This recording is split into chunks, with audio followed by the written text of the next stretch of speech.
Hello students, welcome to MOS classes. आज हम 8th class science NCERT के chapter number 13 sound के keywords को डिस्कस करेंगे। हम डायग्राम्स की मदद से इन कीवर्ड्स को डिस्कस करेंगे जिससे कि आप इन कीवर्ड्स को आसानी से और अच्छे से समझ पाएं। तो पहला कीवर्ड है एम्पलीट्यूड। एम्पलीट्यूड क्या होता है? The maximum displacement of a vibrating object from its central position is called the amplitude of vibrations. इसका ये मतलब है स्टूडेंट्स कि सेंट्रल पोजीशन से वाइब्रेटिंग ऑब्जेक्ट का जो मैक्सिमम डिस्प्लेसमेंट होता है उसे हम एम्पलीट्यूड कहते हैं। अब इसे यहाँ पर हम डायग्राम की मदद से समझते हैं। ये देखिए, ये जो लाइन आप देख रहे हैं, जो ये स्ट्रेट लाइन है, ये सेंट्रल पोजीशन है और ये एक वाइब्रेटिंग ऑब्जेक्ट है। वाइब्रेशन का मतलब क्या होता है? वाइब्रेशन जैसे इस तरीके से आगे पीछे मूव करना। जैसे कि आप अगर किसी स्प्रिंग को खींचकर छोड़ दे तो वो स्प्रिंग इस तरीके से मूवमेंट करता है, इसे वाइब्रेशन कहते हैं। तो यहाँ पर देखिए, ये सेंट्रल पोजीशन है, ये स्ट्रेट लाइन, और ये जो वाइब्रेटिंग ऑब्जेक्ट है थोड़ा सा ऊपर गया, थोड़ा सा नीचे गया, इसे हम कहेंगे डिस्प्लेसमेंट। डिस्प्लेसमेंट मतलब अपनी जगह से थोड़ा सा हट जाना। तो थोड़ा सा ऊपर गया, थोड़ा सा नीचे गया, थोड़ा सा ऊपर गया, थोड़ा सा नीचे गया। और यहाँ पर अगर आप देखेंगे तो ये जो सेंट्रल पोजीशन है, यहाँ पर जो वाइब्रेटिंग ऑब्जेक्ट है उसका डिस्प्लेसमेंट ज़्यादा हो रहा है। ये ज़्यादा ऊपर गया, ज़्यादा नीचे गया, ज़्यादा ऊपर गया, ज़्यादा नीचे गया। यानी यहाँ पर जो डिस्प्लेसमेंट है वो यहाँ के कंपैरिजन में ज़्यादा है। तो यहाँ पर जो एम्पलीट्यूड है वो कम एम्पलीट्यूड है, यानी इसको हम कहेंगे लो एम्पलीट्यूड। यहाँ पर एम्पलीट्यूड ज़्यादा है तो यहाँ पर हम कहेंगे कि हाई एम्पलीट्यूड है। और इस डायग्राम में आप एम्पलीट्यूड कैसे पता कर सकते हैं? ये देखिए, ये जो डिस्टेंस है ये एम्पलीट्यूड है। यहाँ पर कम एम्पलीट्यूड है और यहाँ पर देखिए ये डिस्टेंस कितना ज़्यादा है। इसी डिस्टेंस को यहाँ डिस्प्लेसमेंट कहा गया है। ये जो डिस्प्लेसमेंट है कितना ज़्यादा है इसके कंपैरिजन में। तो यहाँ पर जो एम्पलीट्यूड है ये ज़्यादा है, यहाँ पर एम्पलीट्यूड कम है। यहाँ पर यह भी याद रखिएगा स्टूडेंट्स कि जब एम्पलीट्यूड ज़्यादा होता है तो जो साउंड आता है वो लाउड साउंड होता है, और जब एम्पलीट्यूड कम होता है तो जो साउंड आता है वो सॉफ्ट साउंड होता है। जैसे अगर आप किसी ड्रम को ज़ोर से बजाएं तो उसका एम्पलीट्यूड ज़्यादा होगा तो वो लाउड साउंड क्रिएट करेगा, और अगर आप उसी ड्रम को धीरे से बजाते हैं यानी धीरे से उस पर थपकी देते हैं तो उसमें कम एम्पलीट्यूड बनेगा, तो उसका जो साउंड प्रोड्यूस होगा वो सॉफ्ट साउंड प्रोड्यूस होगा। तो ज़्यादा एम्पलीट्यूड है तो ज़्यादा लाउड साउंड बनता है, और कम एम्पलीट्यूड है तो सॉफ्ट साउंड बनता है। इसके बाद सेकंड कीवर्ड है ईयर ड्रम। ईयर ड्रम क्या होता है? याद रखिएगा स्टूडेंट्स कि ईयर ड्रम हमारे ईयर का, हमारे कान का एक पार्ट होता है। तो यहाँ पर हम लिखेंगे the ear drum is like a stretched rubber sheet, यानी कि जो ईयर ड्रम होता है वो एक खिंची हुई, स्ट्रेच मतलब खिंची हुई रबर शीट की तरह होता है। यहाँ पर आप इस डायग्राम में देख सकते हैं स्टूडेंट्स, ये जो पार्ट है ये ईयर ड्रम है। Sound vibrations make the eardrum vibrate. The eardrum sends vibration to the inner ear. इसका ये मतलब है स्टूडेंट्स कि जब हमारे कान में इस रास्ते से साउंड वाइब्रेशंस जाती हैं तो वो साउंड वाइब्रेशन क्या करती हैं? वो ईयर ड्रम को वाइब्रेट कर देती हैं, यानी इसके अंदर एक वाइब्रेशन आ जाती है, यानी कि ये भी आगे पीछे की तरफ मूव करता है, हिलने लगता है। और उसके बाद क्या होता है? ये जो ईयर ड्रम होता है ये इस वाइब्रेशन को हमारे कान के अंदर वाले हिस्से में भेज देता है। इसके बाद थर्ड कीवर्ड है फ्रीक्वेंसी। फ्रीक्वेंसी का क्या मतलब होता है? द नंबर ऑफ ऑसिलेशंस पर second is called the frequency of oscillation. अब यहाँ पर हमने फ्रीक्वेंसी की जो ये डेफिनेशन लिखी है स्टूडेंट्स, ये डेफिनेशन हमने आपको एनसीईआरटी बुक के हिसाब से समझाई है। अब यहाँ पर हम आपको दो तरीके से फ्रीक्वेंसी के बारे में समझाएंगे, एक तो ऑसिलेशन के हिसाब से और एक जो साउंड प्रोड्यूस होता है उसमें फ्रीक्वेंसी कैसे काम करती है उसके हिसाब से। तो इस डेफिनेशन का ये मतलब है स्टूडेंट्स कि एक सेकंड में कितनी ऑसिलेशन होती है, एक सेकंड में कितने नंबर ऑफ ऑसिलेशन होती है, इसी को हम फ्रीक्वेंसी ऑफ ऑसिलेशन कहते हैं। जैसे कि यहाँ पर आप देख सकते हैं ये एक पेंडुलम है, तो अगर आप इस पेंडुलम को थोड़ा सा खींचकर छोड़ देते हैं तो ये इस तरीके से आगे पीछे मूव करता है। अब हम मान लेते हैं कि ये पेंडुलम स्टार्टिंग में यहाँ ओ पॉइंट पर था, तो जब आपने इसको खींचकर छोड़ा तो हम ये मानते हैं कि पहले ये ए पॉइंट पर आया, फिर ये बी पॉइंट पर आया, और उसके बाद जब ये वापस ओ पॉइंट पर आएगा तो एक ऑसिलेशन कंप्लीट हो जाएगा। मैं इसको एक बार दोबारा समझाता हूँ। यहाँ से ये पेंडुलम यहाँ आया ए पॉइंट पे, फिर ये बी पॉइंट पर गया, फिर ये दोबारा जैसे ही ओ पॉइंट पर वापस आएगा तो एक ऑसिलेशन कंप्लीट हो जाएगा। और एक ऑसिलेशन कंप्लीट होने में एक सेकंड में जितने ऑसिलेशन होते हैं, आई रिपीट, एक सेकंड में जितने ऑसिलेशन होते हैं उसी को हम फ्रीक्वेंसी कहते हैं या फ्रीक्वेंसी ऑफ ऑसिलेशन कहते हैं। अब ये तो फ्रीक्वेंसी की डेफिनेशन हुई ऑसिलेशन के हिसाब से। अब हम फ्रीक्वेंसी को समझेंगे वाइब्रेशन के हिसाब से। याद रखिएगा स्टूडेंट्स कि एक आवाज़ जो होती है वो दूसरी तरफ कैसे पहुंचती है। जैसे आप कुछ बोलते हैं तो आपके सामने कोई व्यक्ति बैठा है, तो उस तक वो आवाज़ कैसे पहुंचती है? आवाज़ पहुंचती है ऐसे वेव्स के रूप में। और जब आप कुछ बोलते हैं तो जो साउंड होता है वो कैसे क्रिएट होता है? जो मीडियम है हवा, क्योंकि हमारी आवाज़ हवा में ट्रैवल करती है, जो साउंड है वो हवा में ट्रैवल करता है। तो हवा में जो पार्टिकल्स होते हैं वो पार्टिकल्स ऐसे वाइब्रेट करते हैं लहर के रूप में, वेव के रूप में। अब ध्यान से देखिए स्टूडेंट्स, अगर आप इस डायग्राम को देखें तो यहाँ पर जो वाइब्रेशन है, देखिए फ्रीक्वेंसी कितनी कम बन रही है, 1 और 2, यानी कि बहुत कम फ्रीक्वेंसी बनी, तो इसीलिए यहाँ पर हमने लिखा लो फ्रीक्वेंसी। लेकिन यहाँ पर आप देखेंगे तो इस साउंड में कितनी ज़्यादा फ्रीक्वेंसी बन रही है, कॉन्टिन्यूसली फ्रीक्वेंसी बनती जा रही है, यानी कि वाइब्रेशन तो इधर भी हो रहा है, वाइब्रेशन इधर भी हो रहा है, लेकिन यहाँ पर जो एक सेकंड में जो वाइब्रेशन हो रहा है वो काफ़ी कम हो रहा है, तो ये लो फ्रीक्वेंसी है। और यहाँ पर सेकंड के हिसाब से अगर आप देखेंगे तो बहुत ज़्यादा वाइब्रेशन हो रहा है, तो यहाँ पर हाई फ्रीक्वेंसी है। यानी कि वाइब्रेशन के हिसाब से अगर हम फ्रीक्वेंसी को देखें तो एक सेकंड में कितनी बार वाइब्रेशन हुआ, इसे हम फ्रीक्वेंसी ऑफ वाइब्रेशन कहते हैं। अब अगर लो फ्रीक्वेंसी होती है, यानी कि हर सेकंड में फ्रीक्वेंसी बहुत कम है, वाइब्रेशन बहुत कम हो रहा है, तो इसमें जो साउंड प्रोड्यूस होगा वो थोड़ा सा भारी टाइप का साउंड होता है, यानी कि उसमें तीखापन नहीं होता, श्रिलनेस नहीं होती। लेकिन जो हाई फ्रीक्वेंसी होती है, जहां पर सेकंड बहुत ज़्यादा फ्रीक्वेंसीज बनती है, पर सेकंड बहुत ज़्यादा वाइब्रेशन होता है, वहाँ पर जो साउंड प्रोड्यूस होता है वो श्रिल होता है, तीखा साउंड होता है। जैसे बच्चे की आवाज़ तीखी होती है, फीमेल्स यानी लड़कियों की आवाज़ तीखी होती है, क्योंकि उनके गले से जो साउंड प्रोड्यूस होता है उसमें फ्रीक्वेंसी बहुत ज़्यादा होती है, वाइब्रेशन बहुत ज़्यादा होता है। जबकि अगर आप मेल्स की बात करें, अगर आप बॉयज़ की बात करें, तो उनकी आवाज़ में लो फ्रीक्वेंसी होती है, तो उनकी आवाज़ तीखी नहीं होती बल्कि भारी होती है। तो लो फ्रीक्वेंसी है तो आवाज़ में थोड़ा भारीपन है, अगर हाई फ्रीक्वेंसी है तो आवाज़ पतली रहेगी, आवाज़ में तीखापन रहेगा। तो अब हम फ्रीक्वेंसी को दो तरीके से याद रख सकते हैं। एक सेकंड में कितना ऑसिलेशन हुआ, ये भी फ्रीक्वेंसी कहलाता है, और एक सेकंड में कितना वाइब्रेशन हुआ, ये भी फ्रीक्वेंसी कहलाता है। इसके बाद फोर्थ कीवर्ड है हर्ट्ज, जिसे हम शॉर्ट में इस तरीके से लिखते हैं, कैपिटल H और small z। Frequency is expressed in hertz, यानी फ्रीक्वेंसी को हम किस तरीके से दिखाते हैं, हर्ट्ज में दिखाते हैं। It's symbol is Hz। A frequency of 1 hertz is 1 oscillation पर सेकेंड, यानी अगर एक सेकेंड में एक ऑसिलेशन होता है तो इसे हम 1 हर्ट्ज कहते हैं।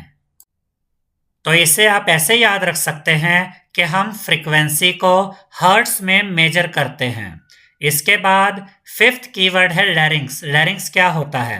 In humans the sound is produced by the voice box और द लैरिंग्स, यानी कि इंसानों में, मानव के अंदर, यहाँ पर आप देख सकते हैं कि यहाँ पर ये एक वॉइस बॉक्स होता है, ये जो कि उभरा हुआ पार्ट होता है, इसे हम वॉइस बॉक्स भी कहते हैं और इसे लैरिंग्स भी कहते हैं।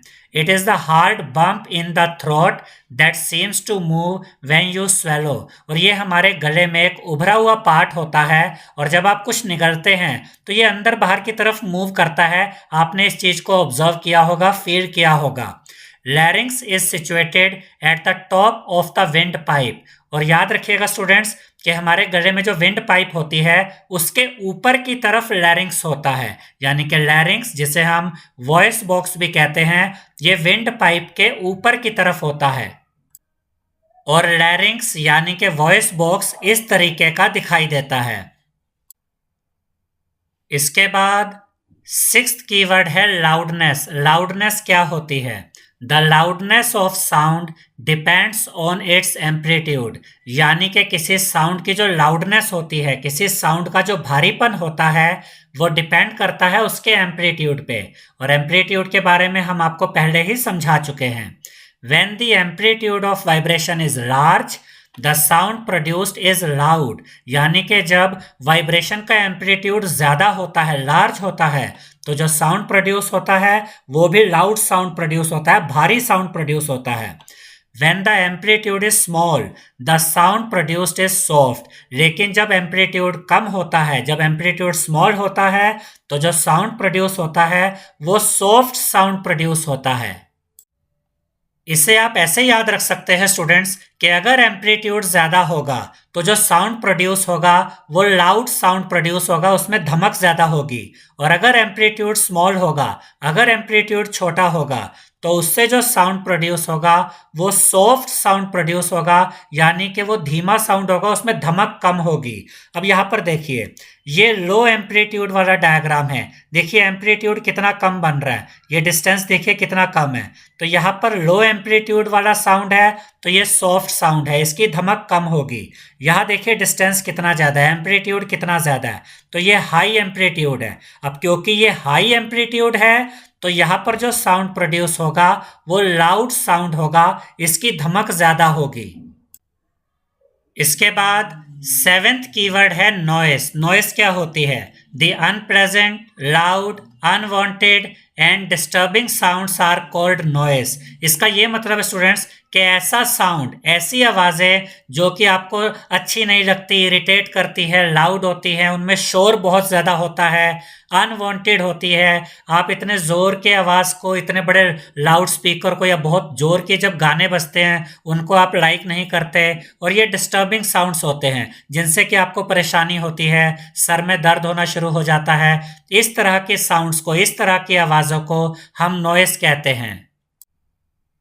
तो यहाँ पर अनप्लेजेंट का मतलब है जो आपको पसंद नहीं है, लाउड यानी कि जब शोर बहुत ज़्यादा होता है, अनवांटेड जो आप सुनना नहीं चाहते हैं, और डिस्टर्बिंग साउंड्स यानी कि जो आपको डिस्टर्ब करने वाला साउंड होता है। तो इन सभी को हम एक साथ क्या कह सकते हैं? नॉइस। इसके बाद एट्थ कीवर्ड है ऑसिलेशन। ऑसिलेशन के बारे में हम पहले भी आपको इसी वीडियो में समझा चुके हैं, एक बार और समझ लेते हैं। The back and forth motion of an object is known as vibration और ऑसिलेशन, यानी किसी चीज़ का आगे और पीछे इस तरीके से मूव करते जाना, इसे हम वाइब्रेशन या ऑसिलेशन कहते हैं। जैसे कि यहाँ पर ये पेंडुलम है, अगर आप इस पेंडुलम को खींचकर छोड़ देते हैं तो हम थोड़ी देर के लिए मान लेते हैं स्टूडेंट्स कि पेंडुलम की स्टार्टिंग पोजीशन ये ओ पोजीशन है। जब आप इसको ऐसे खींचकर छोड़ देते हैं तो ये यहाँ से ए पॉइंट तक जाएगा, फिर ये बी पॉइंट तक आएगा, और उसके बाद जैसे ही वापस ओ पॉइंट पर आएगा तो हम कहेंगे कि एक ऑसिलेशन कंप्लीट हो गया है। तो किसी भी चीज़ का इस तरीके से आगे पीछे मूव करना, इसे हम ऑसिलेशन भी कहते हैं और वाइब्रेशन भी कहते हैं। इसके बाद नाइन्थ कीवर्ड है पिच। पिच का क्या मतलब होता है?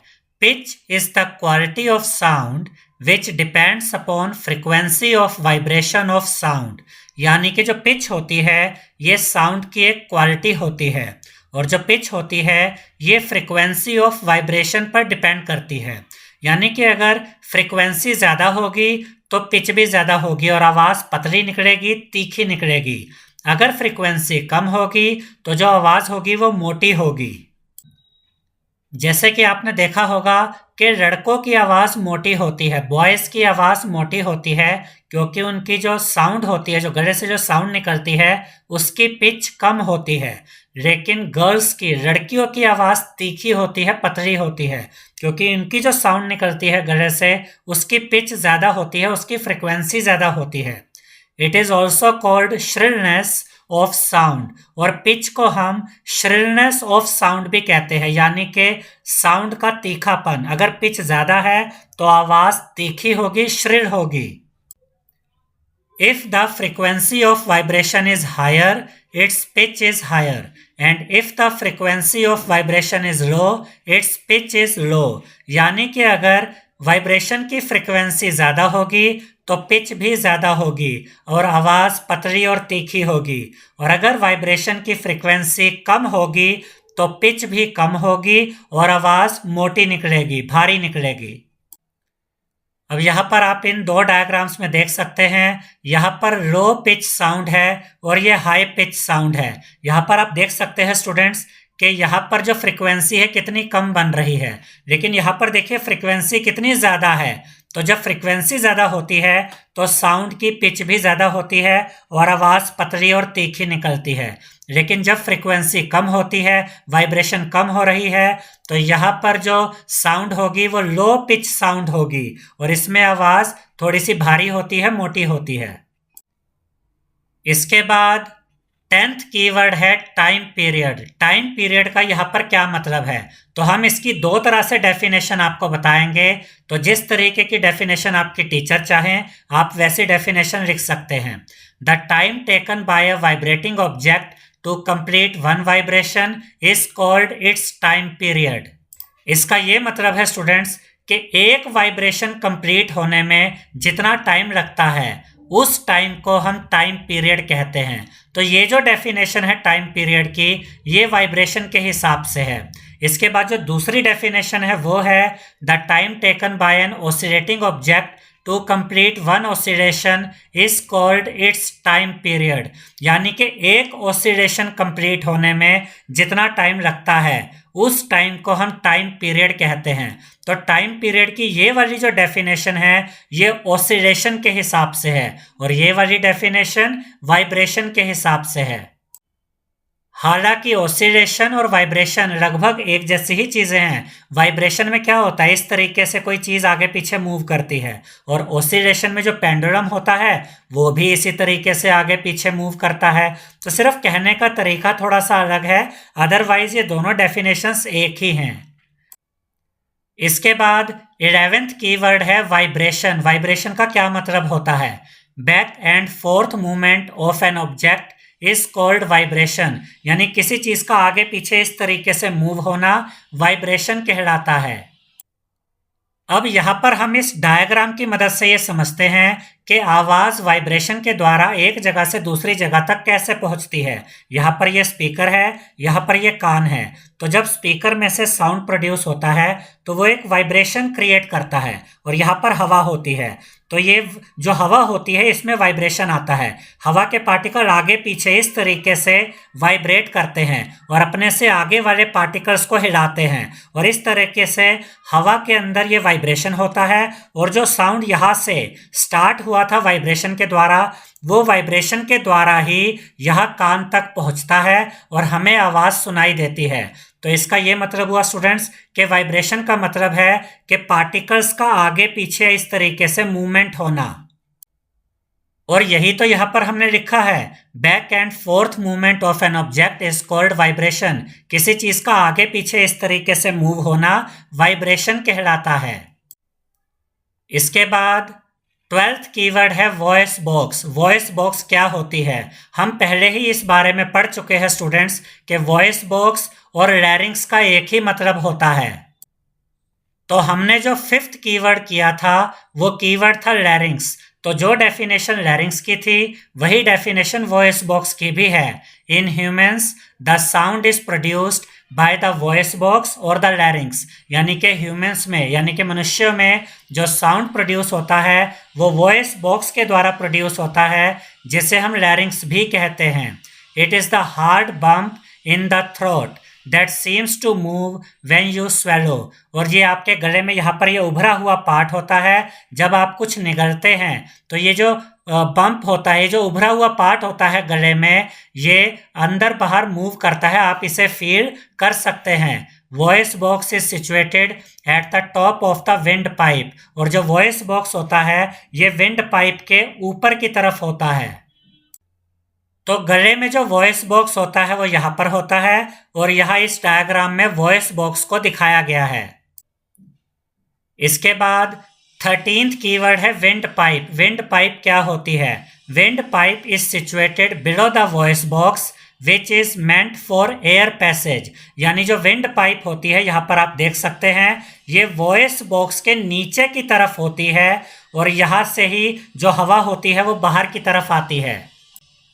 अब देखिए स्टूडेंट्स, यहाँ पर ये विंड पाइप होती है, यहाँ से हवा निकलती है और वॉइस बॉक्स के अंदर आती है और वॉइस बॉक्स में जो हवा आती है उस हवा में वाइब्रेशन क्रिएट होता है। ये वॉइस बॉक्स क्या करता है, उस हवा में जो यह विंड पाइप से ऊपर आई और फिर वॉइस बॉक्स के अंदर आई, ये वॉइस बॉक्स उस हवा में वाइब्रेशन क्रिएट करता है और उसी वाइब्रेशन की वजह से जो साउंड होती है वो एक जगह से दूसरी जगह तक पहुंचती है। और ये जो विंड पाइप होती है ये वॉइस बॉक्स के नीचे की तरफ होती है और यहीं से हवा बाहर की तरफ निकलती है।